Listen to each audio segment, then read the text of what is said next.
ছাত্রী। আজকে আমার আলোচনার বিষয় fire factors, vulnerability, consequences and management. তার মধ্যে ফরেস্ট ফায়ারটাই হচ্ছে আমার আজকের মূল বিষয়। তো ফরেস্ট ফায়ার এর জন্য আমি কিছু বিষয়কে বেছে নিয়েছি, পরপর কিছু টপিক আমি আলোচনা করব। তো এই বিষয়টাকে আমার সিলেক্ট করার উদ্দেশ্য হচ্ছে যে ফরেস্ট ফায়ারটা কি, তার কারণ কি, তার ফ্যাক্টরসগুলি কি কি, তার কনসিকুয়েন্সেস কি, ভালনারেবিলিটি কি, ম্যানেজমেন্ট কি, সেই সম্পর্কে সবাইকে একটা স্পষ্ট ধারণা দিতে এবং সবাইকে সচেতন করতে। তো ফরেস্ট ফায়ারটা আলোচনা করার আগে আমি ফায়ার সম্পর্কে বলবো। ফায়ার শব্দটা এসেছে গ্রিক শব্দ ফায়ারে থেকে, যার অর্থ হচ্ছে জ্বলন্ত অঙ্গার। আর এই ফায়ার হচ্ছে যে না কোনো একটা দহনের এক্সোথার্মিক রাসায়নিক বিক্রিয়ায় কোনো একটি উপাদানের দ্রুত জারণ। ফায়ারের যখন ফ্লেম সৃষ্টি হয় যে পয়েন্টটাতে, তাকে আমরা ইগনিশন পয়েন্ট বলে থাকি। আর এই ফ্লেমটা কি না, ফ্লেমটা আমরা যে দৃশ্যমান অংশ ফায়ারের সেটাকে আমরা ফ্লেম বলি। আর এই ফ্লেম অক্সিজেন, নাইট্রোজেন এবং ওয়াটার ভেপার ইত্যাদির সমন্বয়ে গঠিত হয়। আর এই ফায়ারের একটি ট্র্যাকের কিছু উপাদান আছে ফায়ারটা সৃষ্টির ক্ষেত্রে। তো সেইগুলি কি কি না, ফায়ার, হিট, অক্সিজেন এবং ফুয়েল, এই তিনটে সমন্বয়ে একটি ট্রায়াঙ্গেল তৈরি হয়, সেটাকে আমরা ফায়ার ট্রায়াঙ্গেল বলে থাকি। ফায়ার ট্রায়াঙ্গেলের যে হিট, তার সোর্স হচ্ছে সান এবং অক্সিজেন পরিবেশে 21% অক্সিজেন থাকে, তার মধ্যে 16% যে অক্সিজেন সেটা হিট ফায়ার সৃষ্টির ক্ষেত্রে কাজে লাগে। আর ফুয়েল সোর্স এটা তিনটে ফর্মে এই সোর্সটা থাকে, যেমন সলিড ফর্মে উড, বিভিন্ন কাগজ, প্লাস্টিক, এই সমস্ত। লিকুইড ফর্মেও কিছু থাকে, যেমন অ্যালকোহল, গ্যাসোলিন, এই সমস্ত। আর গ্যাসেস ফর্মে থাকে ন্যাচারাল গ্যাস, এলপিজি, সিও ইত্যাদি। তো এই যে ফায়ারটা ডেভেলপ হয় কিছু স্টেজের মাধ্যমে। তো প্রথমে আমরা 4টে স্টেজের মাধ্যমে মূলত হয়ে থাকে। তো ফার্স্ট স্টেজ হচ্ছে ইগনিশন স্টেজ। ইগনিশন স্টেজে কি হয় না, ফায়ার যখন হিট, অক্সিজেন এবং ফুয়েল এই তিনটে সমন্বয়ে প্রথম পর্যায়ে আগুনের সৃষ্টি হয়। তো সেই সময় এই স্টেজটাকে আমরা ইগনিশন স্টেজ বলবো। আর এই পর্যায়ে যখন আগুন লাগে তখন সেটা নেভানো তেমন কষ্টকর নয়, খুব সহজে নিভে যায়। গ্রোথ স্টেজ, এই স্টেজে আগুনটা ধীরে ধীরে বিস্তার করতে থাকে চারিদিকে, সেই সময় এই স্টেজটাকে আমরা বলবো গ্রোথ স্টেজ। আর এই স্টেজে আগুন লাগলে সেটা নিভানো কষ্টকর হয়। এরপর আসছে ফুলি ডেভেলপ স্টেজ। ফুলি ডেভেলপ স্টেজে কি হয় না, আগুনটা চারিদিকে ছড়িয়ে পড়ে এবং সবকিছুকে পুড়িয়ে ফেলে, তখন সেটাকে আমরা ফুলি ডেভেলপ স্টেজ বলবো। আর ডিকে স্টেজে কি হয় না, আগুনটা অক্সিজেনের সোর্স সেটা যদি হারিয়ে যায় সেই সময় আগুনটা নিভে যায়। বা অনেক সময় এটা হতে পারে যে আগুন কোথাও একটা অক্সিজেনের সোর্স পেল, সেখান থেকে পুনরায় আবার আগুন জ্বলে উঠতে পারে। তো এরপরে আমি আসছি ফায়ারের কি কি ভাগ রয়েছে। তো কিছু বিষয়ের ভিত্তিতে ফায়ারকে ভাগ করা হয়ে থাকে। সোর্স অফ ফায়ারের ভিত্তিতে ফায়ারকে 3 রকম ভাগ করা যায়। তারপরে এক্সটেন্ট অফ ফায়ারের ভিত্তিতেও ফায়ারকে মূলত 3 ভাগে ভাগ করা হয়। সাইজ অফ ফায়ারের ভিত্তিতে কিছু ভাগে ভাগ করা হয়, 5 ভাগে ভাগ করা হয়। এবং নেচার অফ ফুয়েলের ভিত্তিতেও 5 ভাগে ভাগ করা হয়ে থাকে। তো বেসড অন সাইটের ভিত্তিতে যে ভাগটা রয়েছে, সেখানে প্রথমে হাউসহোল্ড ফায়ার রয়েছে। হাউসহোল্ড ফায়ারটা কোনো একটা বাড়িতে রান্নাঘরে যে আগুন লেগে যায়, তো সেটাকে আমরা হাউসহোল্ড ফায়ার বলে থাকি। এরপরে আছে ইনস্টিটিউশনাল ফায়ার। সেটা কোনো একটা অফিস, আদালত কিংবা কোনো স্কুল, কলেজ ইত্যাদি স্থানে যখন আগুন লাগে তখন আমরা ইনস্টিটিউশনাল ফায়ারের মধ্যে থেকে ফেলবো। আর ইন্ডাস্ট্রিয়াল ফায়ার, কোনো একটা ইন্ডাস্ট্রিতে যদি আগুন লেগে যায় তো সেক্ষেত্রে আমরা সেটাকে ইন্ডাস্ট্রিয়াল ফায়ারের মধ্যে ফেলবো। মাইন এরিয়া ফায়ার, কোনো খনিতে কোনো একটা গ্যাস বা কোনো একটা বস্তুর উপস্থিতিতে যদি যখন আগুন লেগে যায় তখন সেটাকে আমরা মাইন এরিয়া ফায়ার বলি। আর ফরেস্ট ফায়ার মানে বনভূমি অঞ্চলে যে আগুন লাগে, মানে গাছে গাছে ধসা লেগে বা বিভিন্ন কারণে যে আগুন লাগে, সেটাকে ফরেস্ট ফায়ার বলছি। আর ভাগ আছে, আরো কিছু ভাগে ভাগ করা হয়েছে ফায়ারকে।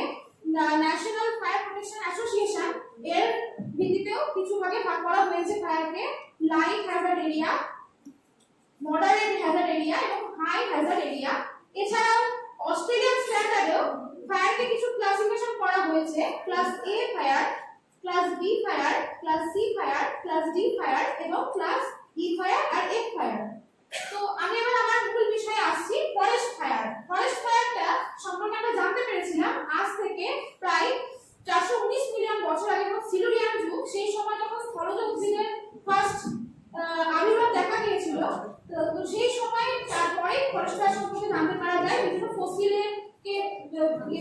করে কোচিংকে অ্যানালিসিস করে জানতে পারা যায়। তো ফরেস্ট ফায়ারটা কি না কোনো প্রাকৃতিক পরিবেশে যখন কোনো অবিবেচনা প্রসূত বিভিন্ন কাজের জন্য যখন উদ্ভিদের দহন হয় তখন সেটাকে আমরা ফরেস্ট ফায়ার বলি। আবার ফরেস্ট ফায়ার বিভিন্ন নামেও ফরেস্ট ফায়ারকে জানা যায়। তো কি না ওয়াইল্ড ফায়ার, বুশ ফায়ার বা ভেজিটেশন ফায়ারও বলা হয়। আর এটা ফরেস্টে দেখা যায়, সেই সঙ্গে গ্রাসল্যান্ডে দেখা যায়, গ্রাসল্যান্ডে দেখা যায়, টুন্ড্রা, টুইগা এই সমস্ত অঞ্চলে দেখতে পাই। ফায়ারটা যখন স্প্লেক বা স্পার্ক সৃষ্টি করে এবং প্রথম পর্যায়ে যখন বাড়তে শুরু করে তখন সেটাকে আমরা স্পোর্টিং বলে থাকি।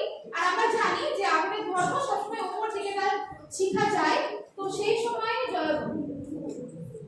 ভূমি ঢাল বরাবর যখন যদি কোথাও থাকে মানে পার্বত্য অঞ্চলে যেমন, তো সেখানে যখন নিচু অঞ্চল থেকে উপরের অঞ্চল দিকে যখন ধীরে ধীরে ফায়ারটা বিস্তার লাভ করে তখন সেটাকে আমরা টর্চিং বলে থাকি। এবং এছাড়া যখন সেটা একটা গাছ থেকে পার্শ্ববর্তী বিভিন্ন গাছে ছড়িয়ে পড়তে থাকে তখন সেটাকে আমরা ক্রাউডিং বলি। আর যদি একটা নির্দিষ্ট অঞ্চল জুড়ে খুব বৃহৎ আকারে স্কুলিং করে ওঠে বা মানে খুব বৃহৎ আকারে বেড়ে ওঠে তাহলে সেটাকে আমরা ফ্লেয়ার আপ বলে থাকি। এবারে আসছি ফরেস্ট ফায়ারের ক্লাসিফিকেশন। ফরেস্ট ফায়ার ক্লাসিফিকেশন কি রয়েছে, তো কিছু এখানে কিছু বিষয়ের ভিত্তিতে ভাগ করা হয়। যেমন সোর্স অফ ফায়ারের ভিত্তিতে ভাগ করা হয়, এর ভিত্তিতে তিন ভাগে ভাগ করা হয়। প্লেস অফ অরিজিনের ভিত্তিতে মূলত 5 ভাগে ভাগ করা হয়ে থাকে। আর নেচার অফ স্প্রেডের ভিত্তিতেও 5 ভাগে ভাগ করা হয়।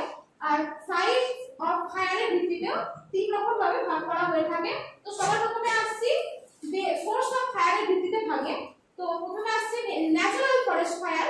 ন্যাচারাল ফরেস্ট ফায়ার কি, যেমন লাইটনিং, ভলক্যানিক ইরাপশন ইত্যাদি কারণে যখন ফরেস্ট ফায়ারের সৃষ্টি হয় তখন সেটাকে আমরা ন্যাচারাল ফরেস্ট ফায়ারের মধ্যে ফেলবো। ম্যান মেড ফরেস্ট ফায়ার মনুষ্য ঘটিত বিভিন্ন কারণে যখন ফরেস্ট ফায়ার সৃষ্টি হয়, যেমন কোথাও কোন একটা কেউ সিগারেট খেয়ে ফেলে দিল সেখান থেকে আগুন লাগতে পারে। আবার এবার পারপাসিভ ফরেস্ট ফায়ার। পারপাসিভ ফরেস্ট ফায়ার দেখা যায় বিভিন্ন যেমন ঝুম চাষ হয়, যারা আদিবাসীরা ঝুম চাষ করে তার কারণে যখন ফায়ার সৃষ্টি হয় ফরেস্টে তখন থেকে আমরা পারপাসিভ ফরেস্ট ফায়ার বলে থাকি। এরপরে আসছি প্লেস অফ অরিজিনাল ভিত্তিতে ফরেস্ট ফায়ারের ভাগে। তো প্রথমে ফরেস্ট ফায়ার একটা ফরেস্ট ফায়ার যেটা ওটা দেখতে পাওয়া যায় অ্যামাজন অরণ্যে দেখতে পাওয়া যায়। বুশ ফায়ার, বুশ ফায়ারটা হচ্ছে যে তৃণভূমি অঞ্চলে যখন আগুন লাগে তখন সেটাকে আমরা বুশ ফায়ার বলতে পারি, বা এটাকে অনেক সময় স্টার ফায়ার বলা হয়ে থাকে। এটা অস্ট্রেলিয়ার একটা প্রাকৃতিক ঘটনা। ফায়ার ইন দ্য গিরি রিজিয়ন, এটা মূলত দেখতে পাওয়া যায় ভালো উদাহরণ আছে একটা যে ইন্ডিয়ায় উত্তরাখণ্ডের হিমাচল প্রদেশে দেখতে পাওয়া যায় মূলত। আর ডেজার্ট ভেজিটেশন ফায়ার, এটা ইউএসএ অ্যারিজোনা দেখতে পাওয়া যায় মূলত। স্টার্ট বা পিক ফায়ার, এটা দেখতে পাওয়া যায় নর্দার্ন ইউরোপে মূলত, প্রায় বেশিরভাগ স্থানে এই ফায়ারটা দেখতে পাওয়া গিয়ে থাকে। এরপরে আসছি নেচারাল স্প্রেডের ভিত্তিতে ভাগে। তো ফার্স্টে বলবো আন্ডারগ্রাউন্ড ফায়ারটা কি না, যখন ভূপৃষ্ঠের নিচে যে জৈব পদার্থের যে লেয়ার থাকে সেখানে যখন আগুন লাগে তখন সেটাকে আমরা আন্ডারগ্রাউন্ড ফায়ারের মধ্যে ফেলবো। আর এই ফায়ারগুলোকে আমরা ফায়ারের কোনো ফায়ারটা দেখতে পাই না চোখে, শুধুমাত্র ধোঁয়া নির্গত হয় সেটা আমরা দেখতে পাই। এরপরে আসছে গ্রাউন্ড ফায়ার। গ্রাউন্ড ফায়ারটা দেখা যায় মূলত ডার্ক লেয়ারে। তো এটা একটা ভালো উদাহরণ বলা যেতে পারে টুন্ড্রা এবং টুইগা অঞ্চলে এই ফায়ারটা দেখা যায়। এরপরে আসছে ক্রাউন ফায়ার। তো ক্রাউন ফায়ারটা কি না, যখন গাছের উপরের অংশে বনভূমি অঞ্চলে গাছের উপরের অংশে যখন আগুন লাগে সেটাকে আমরা ক্রাউন ফায়ার বলে থাকি। আর এই আগুনটা নিচু অংশে ছড়িয়ে পড়তে পারে না। এরপরে আছে সারফেস ফায়ার। সারফেস ফায়ারটা কি হয় না, গাছের যে সমস্ত অংশ যেমন শুকনো ডাল, ছোট ছোট গাছ যেগুলো শুকিয়ে গেছে এরকম এই সমস্ত জিনিস যখন আগুন লেগে যায় তখন সেটাকে আমরা সারফেস ফায়ারের মধ্যে ফেলবো। আর ফায়ার স্ট্রক, বনভূমি অঞ্চলে কি হয় যখন আগুন লাগে তখন প্রচন্ড উত্তাপ উৎপন্ন হয় এবং সেখান থেকে আশেপাশের অঞ্চল থেকে সেই স্টেবিলিটি বজায় রাখার জন্য বাতাস বইতে থাকে এবং প্রবল জোরে বইতে থাকে। এবং যখন আগুনটা লাগে সেই আগুনের যে ফ্লেম, আগুনের যে জ্বলন্ত অংশগুলো সেগুলো ওর সাথে পাখি থেকে উপরের দিকে ওঠে এবং এটাকে আমরা ফায়ার স্টর্ম বলে থাকি। আর এর উষ্ণতা মূলত 200 ডিগ্রি ফারেনহাইটের মতো হয়ে থাকে। আর আছে size of forest fire. USDA United states department of agriculture এই ফায়ারকে 3 রকম ভাবে ভাগ করেছে। স্মল ওয়াইল্ড ফায়ার যেটা 0.25 থেকে 99.0 একর এরিয়াকে যদি পুড়িয়ে ফেলে তখন সেটাকে আমরা স্মল ওয়াইল্ড ফায়ার মধ্যে ফেলতে পারি। মিডিয়াম ওয়াইল্ড ফায়ার 100 থেকে 4999 একর যখন এরিয়াকে পুড়িয়ে দেবে তখন সেটাকে আমরা মিডিয়াম ওয়াইল্ড ফায়ার বলবো। আর লার্জ ওয়াইল্ড ফায়ার যেটা 5000 বা তার বেশি এরিয়াকে যখন পুড়িয়ে দেয় তাকে আমরা লার্জ ওয়াইল্ড ফায়ার বলি। যেমন গ্রেট ফায়ার অফ 1919 যেটা কানাডাতে দেখা গিয়েছিল, সেখানে প্রায় 5 মিলিয়ন একর এরিয়াকে পুড়িয়ে ফেলেছিল। তো এরপরে আমি আসছি ফরেস্ট ফায়ার কি কারণে লাগে। তো কিছু ফিজিক্যাল কারণ থাকে, কিছু অ্যান্থ্রোপোজেনিক কারণ থাকে। তো ফিজিক্যাল কারণের মধ্যে পড়ছে লাইটনিং, ইরাপশন, আবার খুবই যদি পরিবেশের উষ্ণতা খুবই বেড়ে যায় এবং হিউমিডিটিটা খুবই কমে যায় তখনও আগুন লাগতে পারে। এছাড়াও অ্যান্থ্রোপোজেনিক যে কজগুলি রয়েছে সেগুলি নেকেড ফ্লেম বা সিগারেট খেয়ে যখন ফেলে দেয় সেখান থেকে আগুন লাগে। এছাড়াও ইলেকট্রিক স্পার্ক মানে বনভূমি অঞ্চলে যে সমস্ত ইলেকট্রিক তার গেছে সেইগুলো থেকে অনেক সময় শর্ট কানেকশন হয়, সেগুলো থেকে আগুন লাগতে পারে। আর মানুষ যখন বনভূমি অঞ্চলে ঘুরতে যায়, রাতে ক্যাম্প ফায়ার করে, তো সেই সময় তারা ক্যাম্প ফায়ারটাকে জ্বালিয়ে চলে আসে, নিভে আসে না, তো সেখান থেকে অনেক সময় আগুন লাগতে পারে। এছাড়া বিভিন্ন ইনফ্লেমেবল মেটেরিয়াল যেগুলো রয়েছে সেগুলো যদি আগুনের সংস্পর্শে আসে সেখান থেকেও আগুন লাগতে পারে। তো এরপরে আমি আসছি ঠিকই এখন ফলাফল কনসিকুয়েন্স অফ ফরেস্ট ফায়ার। তো কিছু পরিবেশের উপর প্রভাব পড়ে, আবার কিছু মানুষের উপর প্রভাব পড়ে। তো পরিবেশের উপর যে প্রভাবগুলি পড়ে, যে সমস্ত নিচে ছোট ছোট ঘাসগুলি থাকে সেখানে আগুন লেগে যায়, যার ফলে ওই লেয়ারটা পুরোপুরি শেষ হয়ে যায় গাছে এবং সয়েল ইরোশন করতে পারে। আর যদি পাহাড়ি অঞ্চল হয় সেক্ষেত্রে ল্যান্ডস্লাইড করতে পারে। এছাড়া কার্বন চেইন নষ্ট হয়ে যেতে পারে, হ্যাবিটেট নষ্ট হয়ে যেতে পারে এবং মানুষ এবং সেই প্রাণীগুলো যখন মানুষের পরিবেশে চলে আসে এবং সেখান থেকেও তারা মারা পড়তে পারে। আর যে সমস্ত প্রাণীরা বনে যখন আগুন লাগে এবং পালাতে পারে না তারাও এই কবলে পড়তে পারে এবং ভেজিটেশন নষ্ট হয়ে যেতে পারে, সয়েল কোয়ালিটি নষ্ট হয়ে যেতে পারে, ফ্লোরা ফৌনা ধ্বংস হয়ে যেতে পারে। আর হিউম্যান নেট উপর যে প্রভাবগুলি পড়ে সেগুলি হচ্ছে যে সমস্ত মানুষ মানে যারা ফরেস্টের উপর পুরোপুরি নির্ভরশীল তারা পুরোপুরিভাবে ধ্বংস হয়ে যায়, তাদের জ্বালানি সোর্স নষ্ট হয়ে যায়, ফলে তারা জীবনযাপন করতে তাদের অসুবিধা হয় এবং ফরেস্ট ফায়ার লাগার কারণে বিভিন্ন গ্যাস উৎপন্ন হয়, যেমন CO2, কার্বন মনোক্সাইড, এই সমস্ত এগুলি খুবই ক্ষতিকর, মানুষের উপর প্রভাব ফেলে এবং বিভিন্ন স্বাস্থ্যজনিত রোগের সৃষ্টি করে। এবার আসছি vulnerability of forest fire. Vulnerability বলতে আমরা বুঝবো যে ফরেস্ট ফায়ার প্রভাবটা লেগেছে সেখানে যে সমস্ত মানুষ ক্ষতিগ্রস্ত হয়েছে তাদেরকে আমরা ভালনারেবল পিপল বলে থাকি। এবং বেশ কতগুলি আমরা দেখতে পাই, বেশ কতগুলি স্থানে দেখা গিয়েছে ফরেস্ট ফায়ার। যেমন 1825 সালে মিলামিচি ফায়ার দেখা গিয়েছিল, যেটা কানাডার হিস্ট্রিতে ইউএসএর হিস্ট্রিতে সবথেকে বড় একটা ফরেস্ট ফায়ার এবং এটাতে প্রায় 30 লাখ একর এরিয়া পুড়ে গিয়েছিল, 30 লাখ মিলিয়ন একর এরিয়া পুড়ে গিয়েছিল। এবং 1919 সালে দেখা গিয়েছে একটি ফরেস্ট ফায়ার কানাডাতে, যেটা কানাডার হিস্ট্রিতে সবথেকে বড় ফরেস্ট ফায়ার, তো সেটাও প্রায় 5 মিলিয়ন একর এরিয়া পুড়ে গিয়েছিল। এছাড়া 1939 সালে দেখা গিয়েছে ব্ল্যাক ফ্রাইডে ফায়ার, যেটা অস্ট্রেলিয়াতে দেখা গিয়েছিল, সেখানে তো প্রায় 5 মিলিয়ন একর এরিয়া পুড়ে গিয়েছে। এছাড়াও 2003 সালে সাইবেরিয়ান তৈগা অঞ্চলে একটা ফরেস্ট ফায়ার দেখা গিয়েছিল, যেটা রাশিয়ায় অবস্থিত, সেখানে প্রায় 55 মিলিয়ন একর এরিয়া পুড়ে গিয়েছিল। এবং 2016 সালে উত্তরাখণ্ডে দেখা গিয়েছে একটি ফরেস্ট ফায়ার, যেটাতে প্রায় 11,210 একর এরিয়া পুড়ে গিয়েছিল। এবং 2019 সালে বন্দিপুর ন্যাশনাল পার্ক, যেটা কর্ণাটকে রয়েছে, সেখানেও বেশ কিছুটা এরিয়া পুড়ে যায়, 10,920 একর এরিয়া পুড়ে যায় এবং প্রচুর মানুষ এবং প্রাণী মারা পড়ে তাতে। তো এছাড়াও আরো ফরেস্ট ফায়ার দেখা গেছে, যেমন 2021 সালের পর থেকে পশ্চিমবঙ্গের পুরুলিয়া, বাঁকুড়া, পশ্চিম মেদিনীপুর এবং দক্ষিণ 24 পরগনা, ঝাড়গ্রাম প্রভৃতি স্থানেও বেশ কতগুলি ফরেস্ট ফায়ার দেখা গেছে। এবং 2022 সালে যেটা পুরুলিয়া রয়েছে, আমাদের পুরুলিয়া শুশুনিয়া পাহাড় সংলগ্ন অঞ্চলে ফরেস্ট ফায়ার দেখা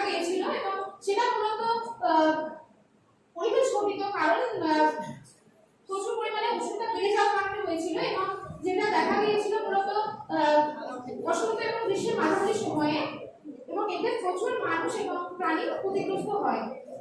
এবারে আসছি ম্যানেজমেন্ট, কি প্রক্রিয়া আমরা ম্যানেজ করবো এটাকে। তো বিভিন্ন ন্যাচারাল ফায়ার ডেঞ্জার রেটিং সিস্টেমকে আমরা জারি করতে পারি, আর্লি ডিটেকশন এবং ওয়ার্নিং সিস্টেমকে জারি করতে পারি, এবং স্যাটেলাইট ইমেজ সংগ্রহ করতে পারি। যে সমস্ত এলাকাগুলোতে ফরেস্ট ফায়ার হয়েছে, সে সমস্ত বারবার হয়, সেই সমস্ত এলাকাকে আমরা ম্যাপের মাধ্যমে দেখাতে পারি, যাতে সবাই সচেতন হয় এবং সেটাকে আর না ঘটায়। তো এটাকে আবার কিছু ভাগের মাধ্যমে আমরা দেখাবো।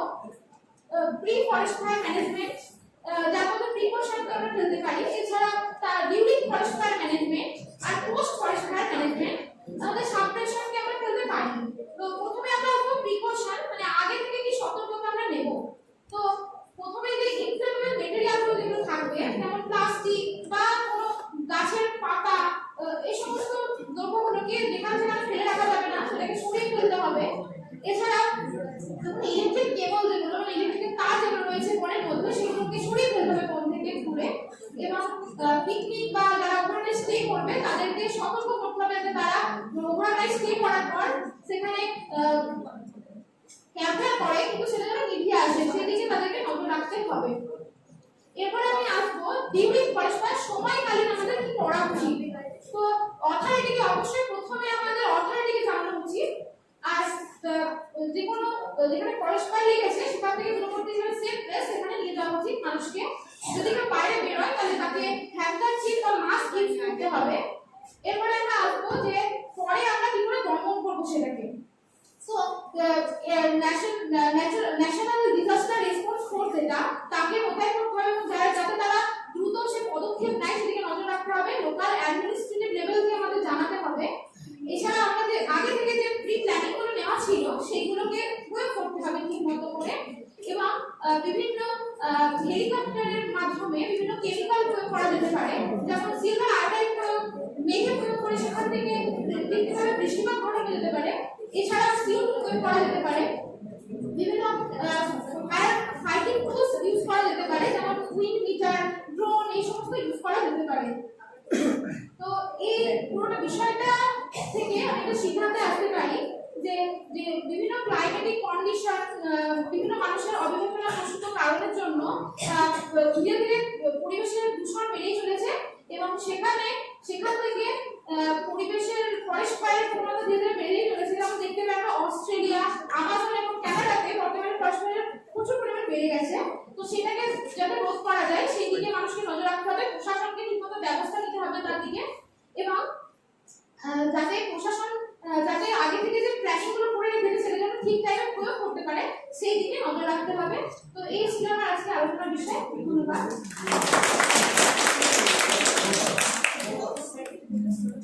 Thank you, Sri. Excellent presentation. Excellent presentation. Presentation of the day. और एक चीज़ लो हमारे मत से ना presentation. अच्छा है ना? तो हमारे कौन सा है जो दूसरे वाले हैं?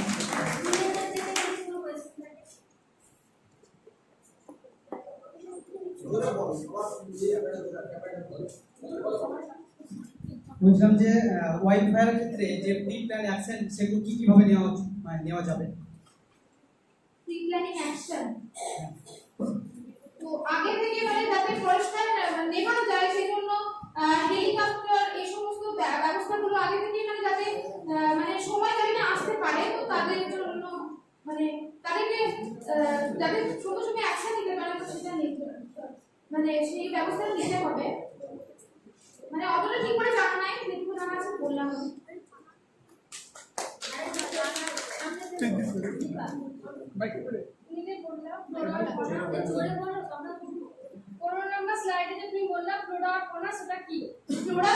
ফ্লোরাফানাটা হচ্ছে যে কোন একটা নির্দিষ্ট প্রাকৃতিক পরিবেশে যখন প্রাকৃতিক পরিবেশে উদ্ভিদ প্রজাতি মানে সমগ্র উদ্ভিদ প্রজাতিকে একত্রে বলা হয় ফ্লোরা, এবং ফোনা যে সমস্ত প্রাণী প্রজাতি রয়েছে সমগ্র নির্দিষ্ট একটি অঞ্চলে যখন সমগ্র যে প্রাণী প্রজাতি তাদেরকে আমরা ফোনা বলে থাকি।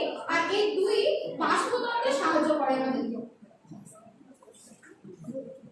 যে যে আন্ডারগ্রাউন্ড ফায়ারের কথা যেটা বলা হয়েছিল 12 নম্বর স্লাইডে, তো আন্ডারগ্রাউন্ড ফায়ারের উৎস কি? আগুনের উৎস কোত্থেকে আসে আন্ডারগ্রাউন্ড ফায়ারে? বা কীভাবে জানা না।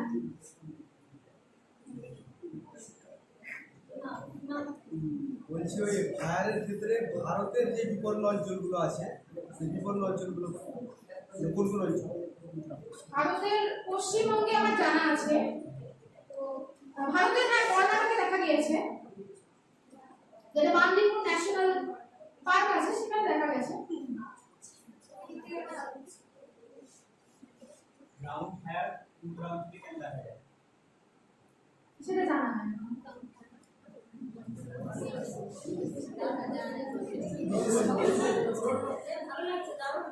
6 নম্বর স্লাইডটা বের কর।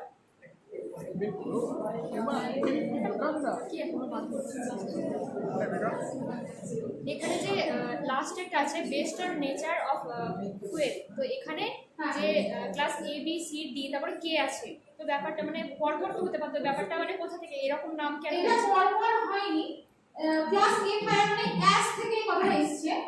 তো মানে যে আগুন যখন লাগে তখন সবগুলো পুড়িয়ে ফেলে এবং সেখান থেকে ছাই করে ফেলে পুড়িয়ে, সেজন্য অ্যাস কথাটা এসেছে। বি হচ্ছে বাফার, বাফার থেকে এসেছে বি শব্দটা। এটা মূলত মানে রান্নাঘর এই আগুন লাগতে পারে, কিন্তু সেটা বিভিন্ন গ্যাসোলিন বা গ্যাসোলিন থেকে আগুনটা লাগতে